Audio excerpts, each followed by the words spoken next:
Zonal മരിച്ച 8 പേരുടെ മൃതദേഹം തിരിച്ചറിഞ്ഞിട്ടുണ്ട്. ബാക്കിയുള്ളവരുടെ മൃതദേഹം തിരിച്ചറിയാനുള്ള നടപടിക്രമങ്ങൾ പുരോഗമിച്ചുകൊണ്ടിരിക്കുകയാണ്. അത്തരത്തിലുള്ള നടപടിക്രമങ്ങളുടെ വിശദാംശങ്ങളിലേക്ക് കടക്കുകയാണെങ്കിൽ സോണൽ.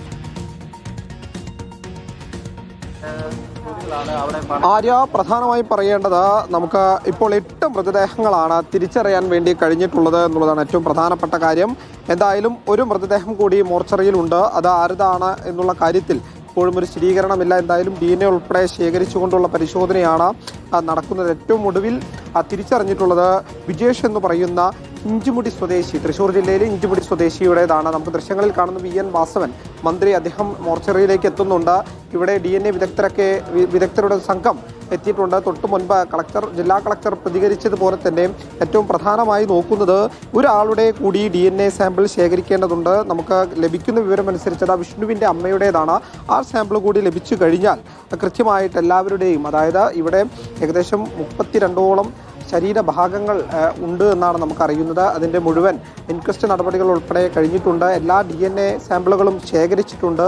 ഇനി ലഭിക്കുന്ന മുറയ്ക്ക്, അതായത് 4 കേസുകളാണ് നിലവിൽ റിപ്പോർട്ട് ചെയ്തിട്ടുള്ളത്. ഇതിൽ കൂടാൻ സാധ്യതയുണ്ട് എന്നുള്ളതാണ് ജില്ലാ കളക്ടർ ഉൾപ്പെടെ പറഞ്ഞിട്ടുള്ളത്. ലഭിച്ചിട്ടുള്ള ഈ 4 കേസുകളിലും DNA ശേഖരിച്ചിട്ടുണ്ട്. പക്ഷേ അതിൽ ഒരാളുടെ അമ്മയുടെ കൂടി DNA ശേഖരിക്കേണ്ടതുണ്ട്. അതിന് വേണ്ടി വെയിറ്റ് ചെയ്യുകയാണ് നിലവിൽ, കാത്തു നിൽക്കുകയാണ് നിലവിൽ. അതുകൂടി കഴിഞ്ഞാൽ ഇപ്പോൾ നിലവിൽ ലഭിച്ചിട്ടുള്ള എല്ലാ കാര്യങ്ങളിലും ഒരു പൂർണ്ണത ലഭിക്കും. അതിനുശേഷം ഏകദേശം 10 ദിവസമാണ് പറയുന്നതെങ്കിൽ പോലും 4 ദിവസത്തിനകം തന്നെ DNA ക്രോസ് മാച്ചിങ് റിസൾട്ട് ഉൾപ്പെടെ പുറത്തു കൊണ്ടുവരാൻ കഴിയും എന്നുള്ളതാണ് അവർ ജില്ലാ കളക്ടർ ഉൾപ്പെടെ നമ്മളോട് അല്പസമയം മുമ്പോൾ പ്രതികരിച്ചപ്പോൾ പറയാൻ സാധിച്ചിട്ടുള്ളത്. എന്തായാലും ആരുടേതാണ് ഒരു മൃതദേഹം ഇവിടെ ഉള്ളത് എന്നുള്ള കാര്യത്തിലൊന്നും ഇപ്പോഴും ഒരു സ്ഥിരീകരണമില്ല. ഏകദേശം 32 ശരീരഭാഗങ്ങൾ ഉൾപ്പെടെ ഉണ്ട് എന്നുള്ളതും മറ്റൊരു വസ്തുതയാണ്. അത് ഒരാളുടെ തന്നെ ആവാം, വിവിധ ശരീരഭാഗങ്ങൾ എന്നുൾപ്പെടെ ജില്ലാ കളക്ടർ പറഞ്ഞു വെക്കുന്നുണ്ടെന്ന്.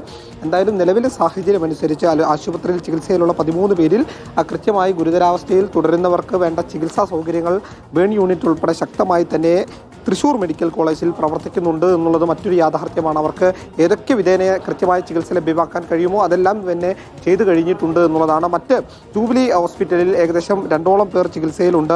ഒരാൾ ഡിസ്ചാർജ് ചെയ്തു പോയെങ്കിലും പിന്നീടും ചികിത്സ തേടി എത്തുന്ന സാഹചര്യം കൂടി ഉണ്ടായിട്ടുണ്ട് എന്നുള്ളതും ജില്ലാ കളക്ടർ വ്യക്തമാക്കിയിട്ടുണ്ട്. എന്നാലും നിലവിലെ സാഹചര്യം അനുസരിച്ച് ചികിത്സ ആവശ്യമുള്ളവർക്ക് കൃത്യമായ ചികിത്സ നൽകുന്നുണ്ട്.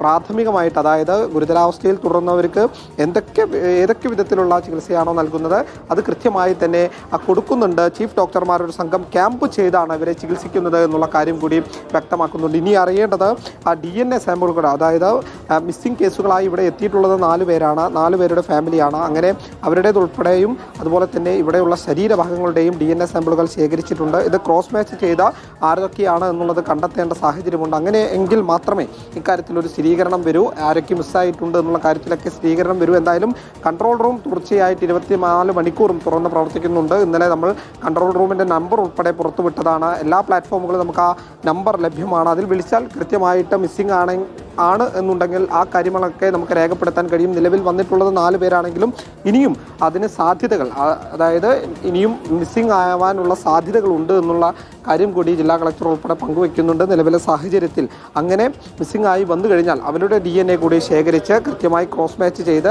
അങ്ങനെ ഭൗതികദേഹങ്ങൾ അങ്ങനെ ആർക്കെങ്കിലും ലഭിക്കേണ്ടതുണ്ടെങ്കിൽ അത് അവർക്ക് നൽകിക്കൊണ്ട് അതിൻ്റെ സംസ്കാര കാര്യങ്ങളൊക്കെ ചെയ്യാൻ വേണ്ടിയുള്ള സൗകര്യങ്ങൾ ഉൾപ്പെടെ ഒരുക്കും എന്നുള്ളത് തന്നെയാണ് ഈ നിമിഷം ജില്ലാ കളക്ടർ ഉൾപ്പെടെ പറഞ്ഞു വെക്കുന്നത്. ആര്യ. ഓക്കെ, സോണൽ കൃഷ്ണയാണ് വിവരങ്ങൾ നൽകിയത്. മരിച്ചവരെ തിരിച്ചറിയാനുള്ള DNA പരിശോധന അതടക്കം ഇപ്പോൾ പുരോഗമിച്ചുകൊണ്ടിരിക്കുകയാണ്. അതിന്റെ ഫലത്തിനായി കാത്തിരിക്കുകയാണ്.